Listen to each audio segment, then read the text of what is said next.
Meerut Hapur Lok Sabha seat से सांसद अरुण गोविल रविवार को हापुड़ की मेरठ रोड पर स्थित सिंचाई विभाग के गेस्ट हाउस पहुंचे, जहां सांसद ने कार्यकर्ताओं और क्षेत्रवासियों के साथ बैठक की और उनकी समस्याओं को सुना। इसी के साथ उन्होंने सरकार द्वारा चलाई जा रही जन कल्याणकारी योजनाओं के बारे में भी लोगों को अवगत कराया।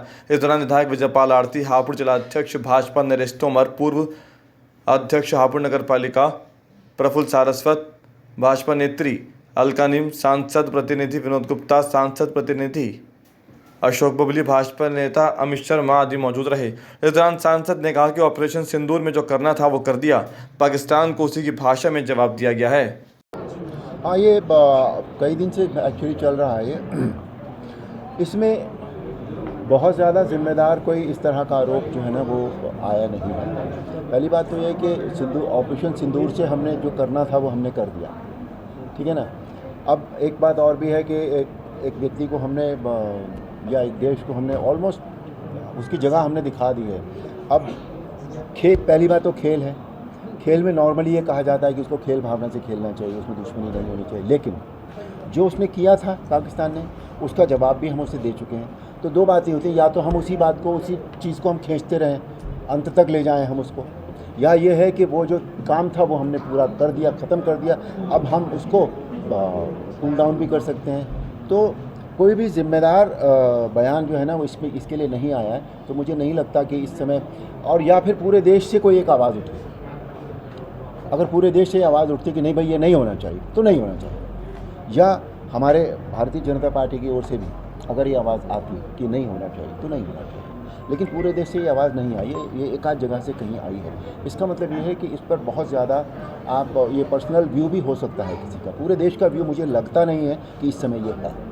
सोशल मीडिया पे है, सोशल मीडिया भी इंडिविजुअल होता है ना। हम अपने मीडिया पे, सोशल मीडिया पे हम लिखते हैं, कुछ भी लिखते हैं, लेकिन वो उस तादाद में नहीं है जिस तादाद में हम ये मान लें कि पूरा देश इसके अगेंस्ट है। क्योंकि मैंने चुनाव, मुझे भेजा गया है इसलिए कि मुझे ये पूछा गया था मेरे से कि क्या आप हमारे लिए चुनाव लड़ेंगे यहाँ पर।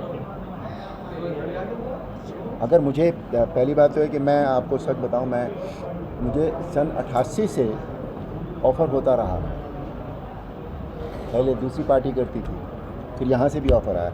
मेरा मन था नहीं कभी, बिकॉज आपने मेरे बोलने का अंदाज़ा लगा लिया होगा कि मैं पॉलिटिकल फील्ड से नहीं हूँ, मुझे आती भी नहीं है। मैं उन शब्दों का प्रयोग करता हूँ। मैं यहाँ भौतिक और आध्यात्मिक का प्रयोग कर रहा हूँ। ये कह रहा हूँ कि हम सब मिलकर चलें, मिलकर काम करें। तो मेरा कोई ये था नहीं पॉलिटिक्स में आने का। तो देखो, बोलने के लिए तो कुछ भी कह सकते हैं आप। अच्छी बातें बोलें या बुरी बातें बोलें, ये आपके ऊपर है। हर बात पे वो न्यूक्लियर बम और हाइड्रोजन बम चलाने की धमकी दे देते हैं। अब उनको निगेटिव बातें बोलनी है तो इसका जवाब तो वही दे पाएंगे, मैं नहीं कह पाऊँगा। बहुत फ़ायदा होगा देश के। होती है, कॉमन है वो कॉमन है। यहाँ की बात नहीं होती है, वो हर जगह में होती है। वो मैंने कहा है, मैं बोल रहा हूँ हर जगह होती है। पर एट द सेम टाइम मैंने ये भी कहा है कि हमें उन कार्यकर्ताओं का ज़रूर ध्यान रखना चाहिए जिन्होंने इस पार्टी के लिए बहुत काम किया है और आज वो नेग्लेक्टेड फील करते हैं। क्योंकि मेरे पास कई लोग आते हैं ऐसे, जिनका बायोडाटा अगर आप देखें तो उन्होंने पहले बहुत काम किया, अब आज उनके पास कुछ भी नहीं है बिल्कुल भी। तो मैं ये कहता हूँ उनका एक्सपीरियंस तो हम काम में ले सकते हैं अपने। अगर किसी आदमी ने काम किया तो उसको एक्सपीरियंस तो होगा ना, तो हम वो तो काम ले सकते हैं उससे। उसमें बुरा कुछ भी नहीं है।